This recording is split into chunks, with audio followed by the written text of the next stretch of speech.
Seguimos aquí, dice. Los secretos contenidos en la Mishnah fueron revelados en algún momento entre la primera generación de los amoraitas y la última generación de los amoraitas.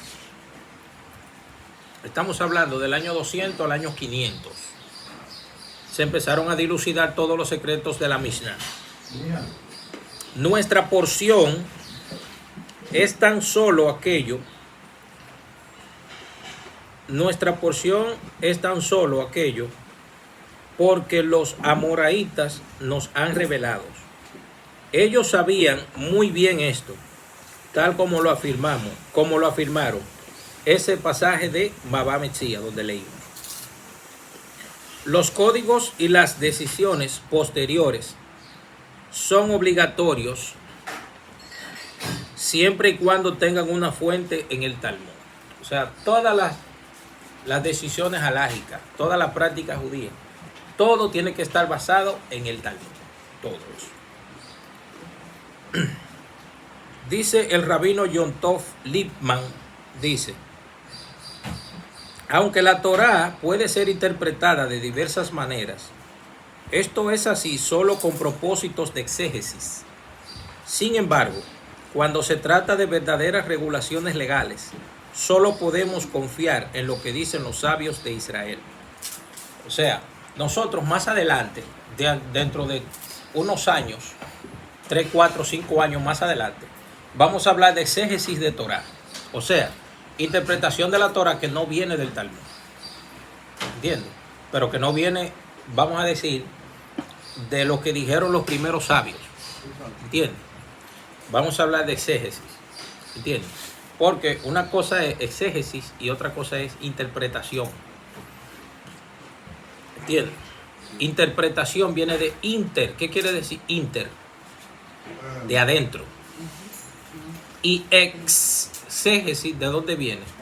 De afuera. ¿Entiendes? Una cosa es lo explicativo, lo interpretativo, y otra cosa es lo exegético.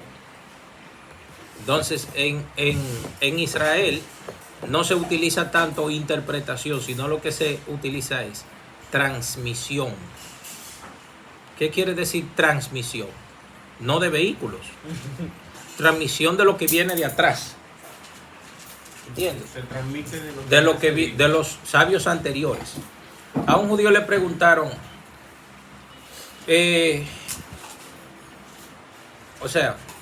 un judío le preguntó a una persona que lo estaba entrevistando, si yo te diría hacia dónde vas, hacia dónde tú miras. Dice, ya el futuro. Dice, nosotros no. En el judaísmo nosotros vamos para adelante hacia el futuro, pero mirando hacia atrás. Mirando hacia atrás. ¿Por qué? Porque lo que está detrás es lo que nos va a permitir ver lo que está delante. Claro, la enseñanza viene de atrás. Lo que viene de atrás. Hermano, eso me trae a la memoria la voz del mismo Hashem, que dice que yo soy el Eterno, que anuncia el fin desde el principio. Desde el principio, sí. O sea, volvemos a lo mismo de ahorita que tú decías, que no es a los sabios que estamos juzgando, es a la Torah que ellos A la Torah que ellos saben, y sí. en última instancia es a Hashem, que es el que está sobre todo y todos. Exactamente. Entonces dice la Torá, dice, además de la prominencia del Talmud como fuente de ley, debemos notar que el estilo del Talmud y la metodología que utiliza son el campo del entrenamiento para el razonamiento halágico. El estudio del Talmud nos enseña cómo pensar de acuerdo a los alineamientos halágicos, y por lo tanto es crucial que cualquier persona que tenga potencial para adoptar decisiones halágicas tenga un completo dominio del mismo. ¿Entienden? Entonces, toda la interpretación que existe dentro del judaísmo, todo viene del Talmud. No importa el libro que se escriba, todo viene del Talmud. ¿Por qué? Porque el Talmud fue lo que le dio uniformidad, le dio existencia y le dio razón de permanencia al pueblo de Israel, a todos los sabios del mundo.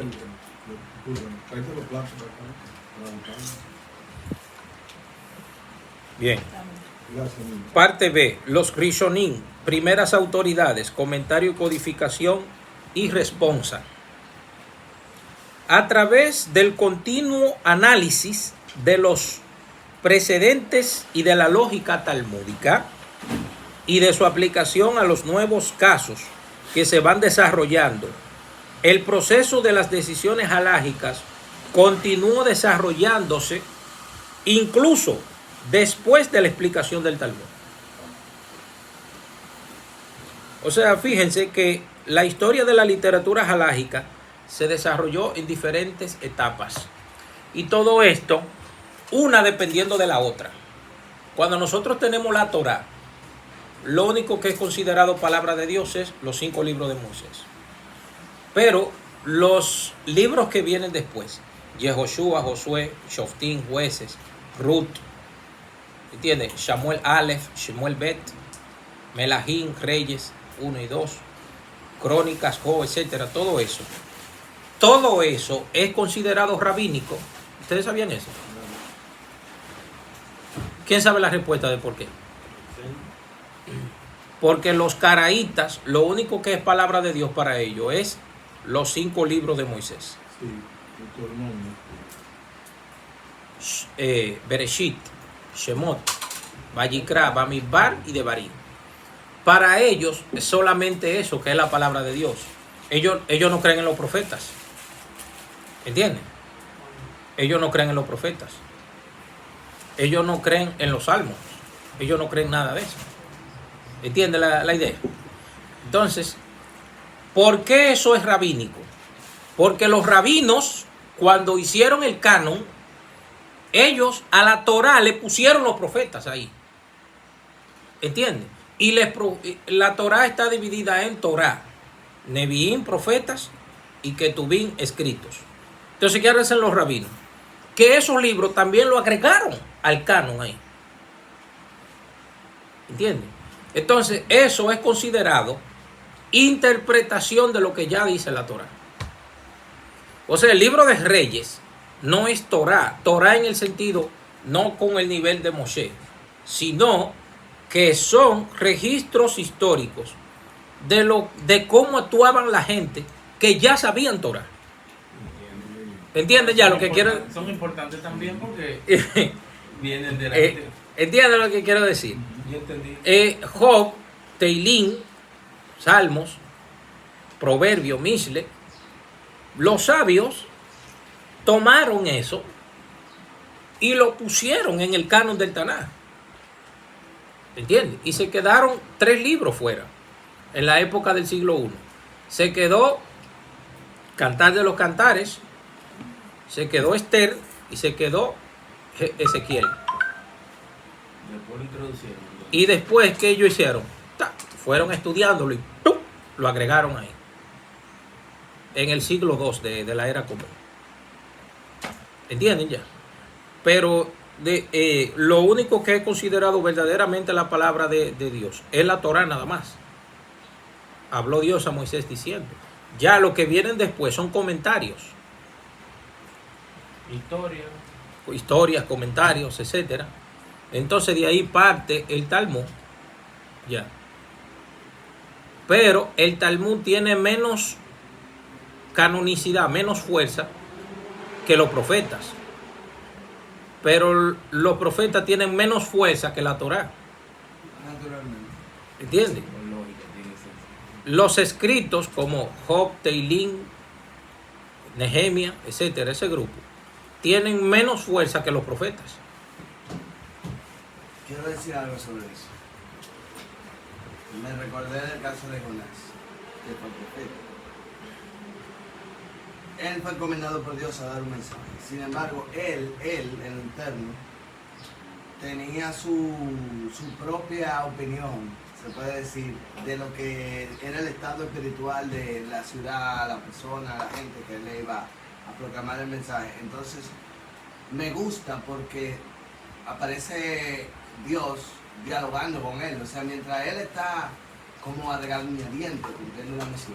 Al punto que recordemos que, ¿qué pasó en alta mar cuando ellos estaban en la embarcación? Sí, pero la historia es un poco más compleja. No, yo sé, pero yo quiero comenzar por el nivel más sencillo, que es el que yo naturalmente quiero resaltar.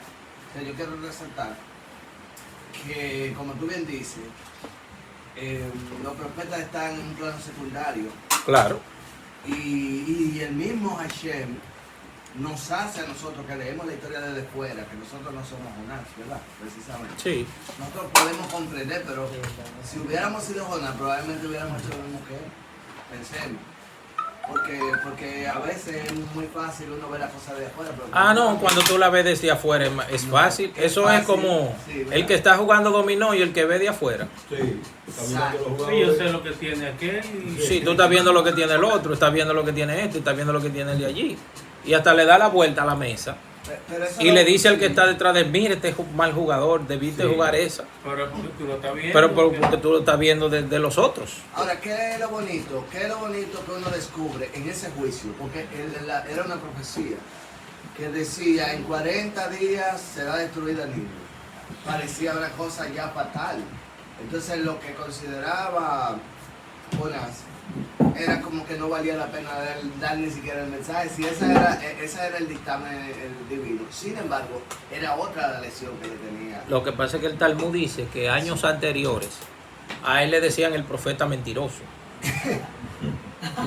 Ajá. Ya.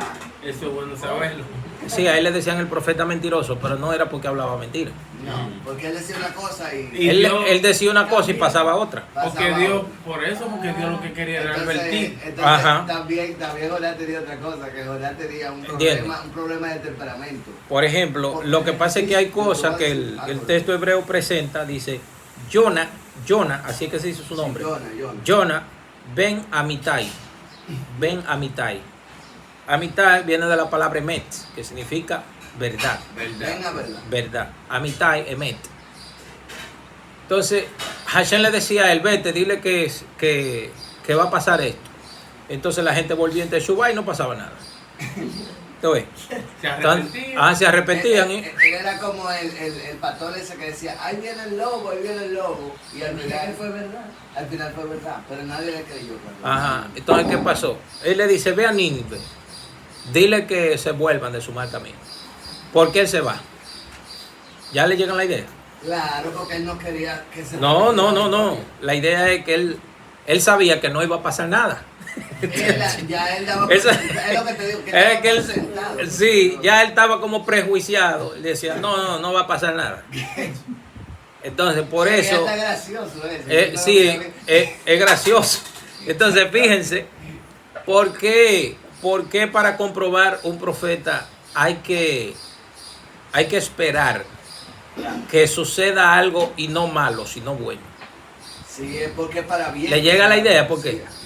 Porque si uno profetiza algo malo, Y llega. Hashem es muy Es misericordioso. una advertencia de ¿Entiendes? Hashem es muy misericordioso misericordia. Y puede no ocurrir. y puede no ocurrirlo. Pero estaba condicionado. ¿Por qué tiene que ser bueno lo que va a pasar? Porque es difícil que cuando Hashem dice que va a pasar algo bueno, que se devuelva. Pero cuando dice que va a pasar algo malo, Sí, ahí. pues más fácil es que más no fácil. Ajá, ¿entiende la idea?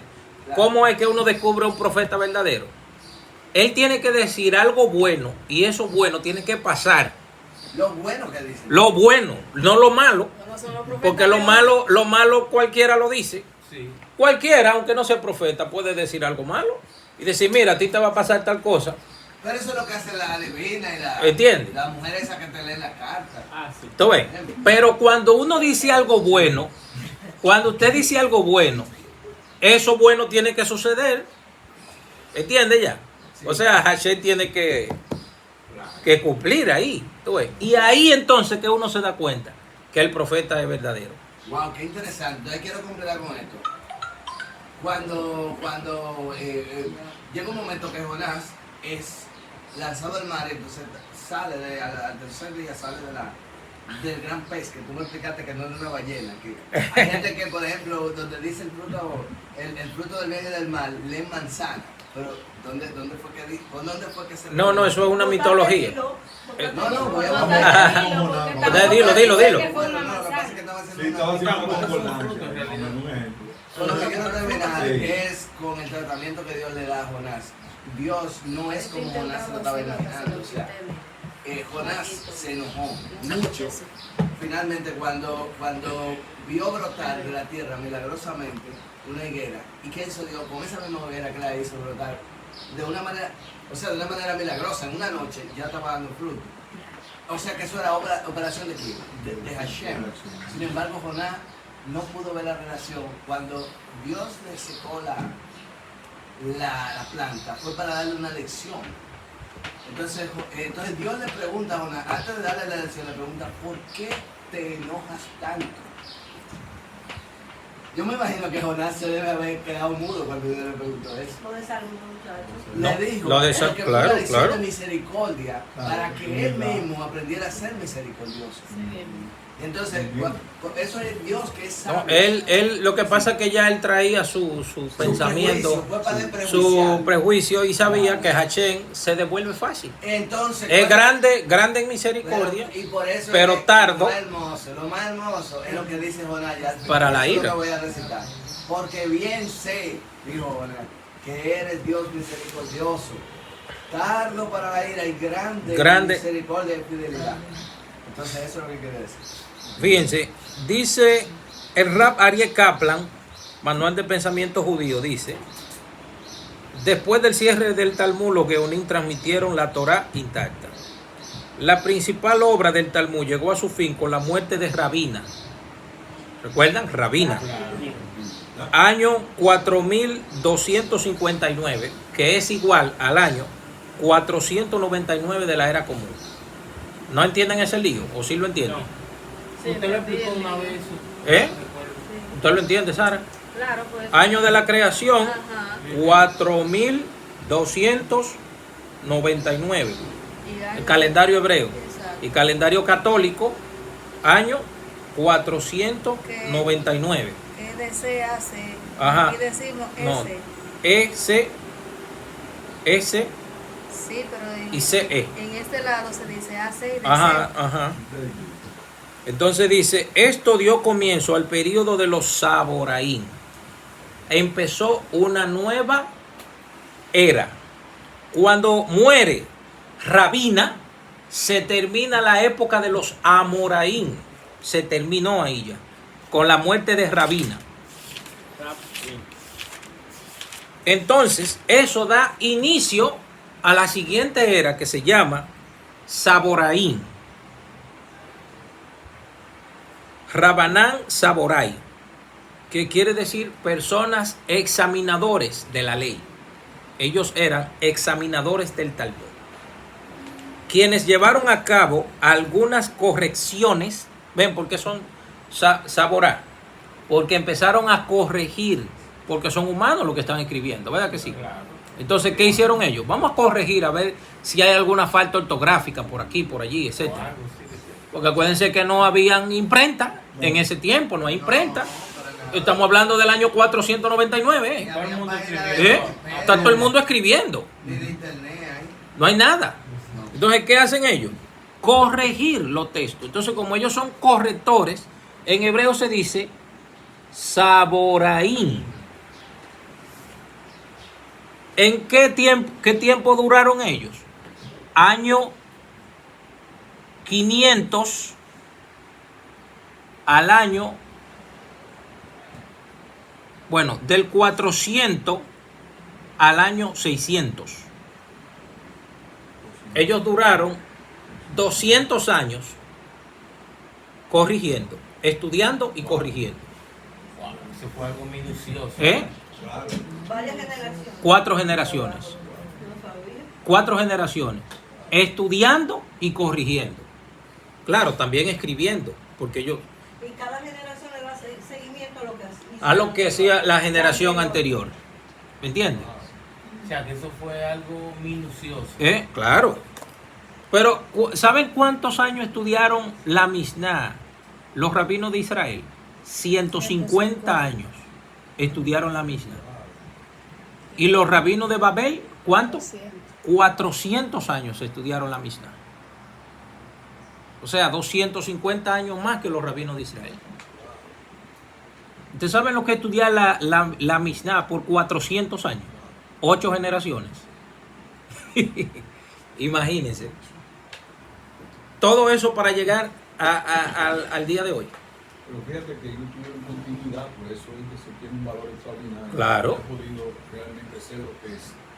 Si nosotros Sí. no hiciéramos así con los gobiernos de aquí, que dieran continuidad.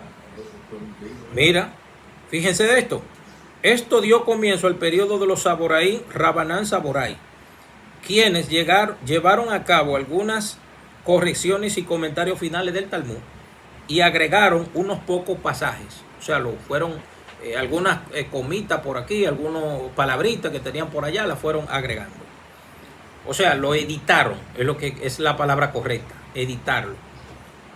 El periodo de los Rabanán Saborai duró 90 años. Bueno, mira, nada más, solamente duró 90 años. Lo raro es que yo me he encontrado otras opiniones que dicen 200. ¿Tú ves?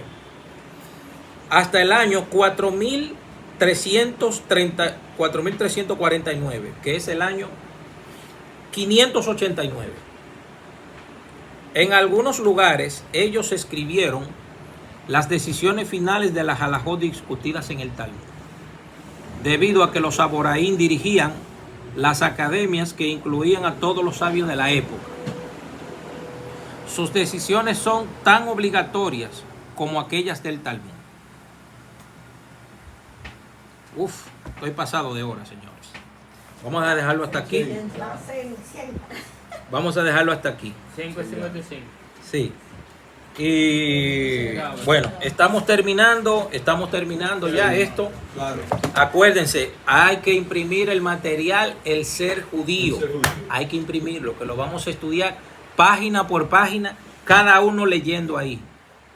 A veces le voy a decir, Sara, léame de aquí a aquí. Luego Lina, léame de aquí a aquí.